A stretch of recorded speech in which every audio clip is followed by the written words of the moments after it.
नमस्कार, बहुत स्वागत है आपका हमारे चैनल में। मैं सुचेता, ज्योतिष और एनर्जी रिसर्चर। आज हमारा विषय है अपने सनातनी परिवारजनों के लिए। आज हम एक बहुत महत्वपूर्ण विषय पर चर्चा करेंगे और एक ऐसे व्रत पर आपको जानकारी देंगे जो सनातन धर्म में सबसे विशेष जिसको स्थान दिया गया है, वो है निर्जला एकादशी का।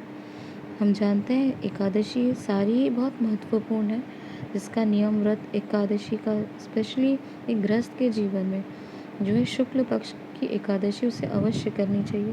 परंतु कई बार ऐसा होता है कि कई कारणवश हम अपने कोई या कहीं जाने के कारण या किसी कारण से आप कोई व्रत आपका एकादशी का छूट जाता है किसी भी कारण से।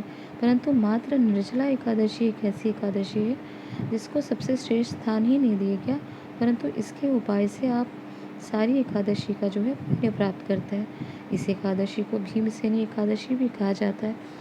हम जानते हैं कि अगर मात्र इस एकादशी को किया जाए तो आपके जीवन में आप बहुत सारे पुण्य को प्राप्त होता है।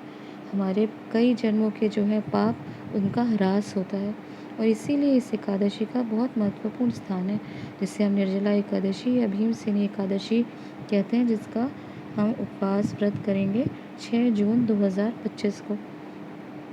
अगर मात्र आप यही देख लें कि इसे भीमसेनी एकादशी क्यों कहते हैं, तो आप इसकी जो महत्ता या इसकी महिमा को आप गहराई से समझ पाएंगे। और ये बहुत ज़्यादा, जैसे मैंने बताया, कि महत्वपूर्ण एकादशी है जिसे हर सनातनियों को अवश्य करना चाहिए। और आप बहुत डिटेल में इसके बारे में जानना चाहते हैं तो इसकी व्रत कथा जो है एक बार आप अवश्य पढ़ें।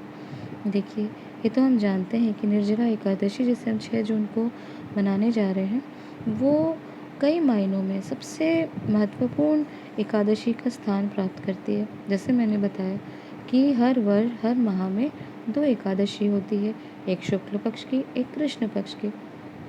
अर्थात उसे अनुसार 24 एकादशी हर वर्ष होती है।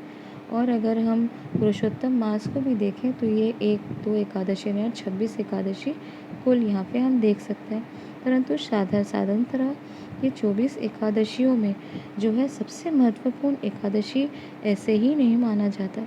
इसके कई कारण हैं।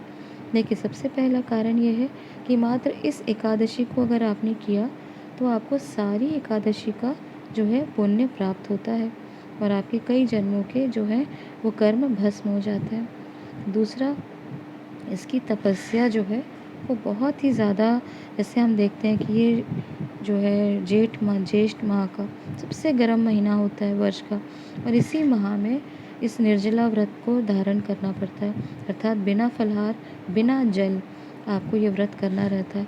इसीलिए इसके तपस्या के कारण इसको बहुत महत्वपूर्ण स्थान दिया गया है।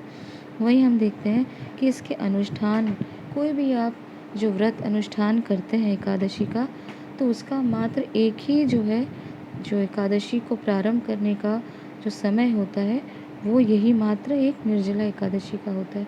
अर्थात आप वर्ष में कोई भी, जैसे बहुत सारी एकादशी 24-23 आप मान लीजिए, सफला एकादशी, पुत्रदा एकादशी, रमा एकादशी, परंतु निर्जला एकादशी से ही आप जो है इसके बाकी एकादशियों का जैसे अनुष्ठान, या आपको इसको आप बड़े रूप में करना चाहते हैं, किसी विशेष कारण के कारण, किसी विशेष उपाय को सिद्ध करने के लिए करना चाहते हैं, तो ये श्रेष्ठ जो रहती है एकादशी को हम निर्जला एकादशी से ही प्रारंभ करते हैं। और हमारे शास्त्र अनुसार देखा जाए तो भगवान श्री हरि विष्णु की ये सबसे प्रिय एकादशी है।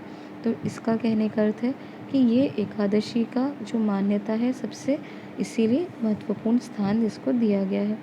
और मेरे लिए तो ये बहुत विशेष है ही, क्योंकि हमारे कुल देवता भगवान श्री हरि विष्णु और उनकी एकादशी में मेरा जन्म तिथि होना, वो भी सुबह भोर के समय, तो ये मेरे लिए तो बहुत विशेष चीज़ एकादशी है ही। परंतु अगर हम देखें इसकी महिमा जो है, आप जैसे मैंने आपको बताया कि भीमसेनी एकादशी का ही आप कारण जान लें तो आप इसकी महिमा को और गहराई से समझ सकते हैं। जैसे हम जानते हैं कि पांडव पुत्र जो हैं भीम, वो सबसे बलशाली और सबसे अधिक भोजन करते थे। उसके पीछे उनका कारण था, क्योंकि भीमसेनी एकादशी ऐसे ही नहीं नाम पड़ा। भीमसेन जो एक पौराणिक इतिहास में हमारे सबसे महत्वपूर्ण महापुरुष के रूप में हम जिन्हें जानते हैं, जिनका बल, जिनकी वीरता एक बहुत ही एक उत्तम श्रेणी में हम जिनको अपने इतिहास में उनको देखते हैं, पौराणिक उनको युद्ध की जो है उनकी श्रेष्ठता, कुशलता, इसके लिए तो हम जानते ही हैं। परंतु बहुत से लोग ये नहीं जानते होंगे कि भीमसेन जी के अंदर 10 अग्नि का वास था।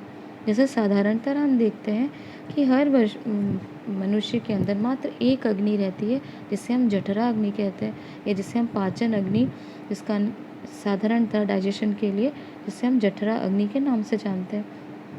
परंतु भीमसेन जी के शरीर में 10 अग्नि का होने के कारण उनको 10 गुना भोजन करना पड़ता था, ताकि वो जो 10 अग्नि हैं उन्हें वो शांत कर सके। इसीलिए उनके जीवन में किसी भी उपवास और व्रत को करना उनके लिए सामर्थ्य से उनके बाहर था।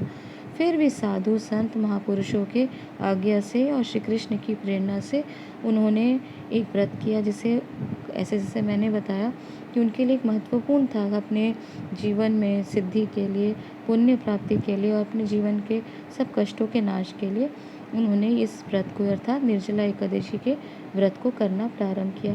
इस कथा को आप पढ़ेंगे तो आप कथा के अनुसार इसको बहुत गहराई से समझाया गया, तो आप इसकी महिमा को और गहराई से समझ पाएंगे इसके कथा को पढ़कर।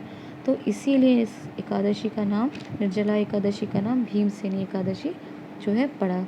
और यही नहीं, आप इस महिमा को जब आप जितना अपने जीवन में कोई चीज़ सिद्ध करना चाहते हैं, क्योंकि हमारे लिए एकादशी का व्रत बहुत श्रेष्ठ होता है, स्पेसिफिकली भी गृहस्थ के लिए शुक्ल पक्ष की एकादशी को करना श्रेष्ठ माना गया। और सन्यासियों के लिए तो दोनों ही शुक्ल पक्ष और कृष्ण पक्ष की एकादशी का करने का नियम विधान बताया गया है। परंतु अगर आप स्टूडेंट हैं, आप गृहस्थ हैं, तो आप निश्चित ही इस एकादशी को करें और इसकी जो है, जो इसके महत्व को, इसकी महिमा को, जो आप इसको गहराई से समझ के इसको पढ़कर और जानकर इसका पूरा लाभ उठाएं अपने जीवन में। तो ये जानकारी यहीं तक।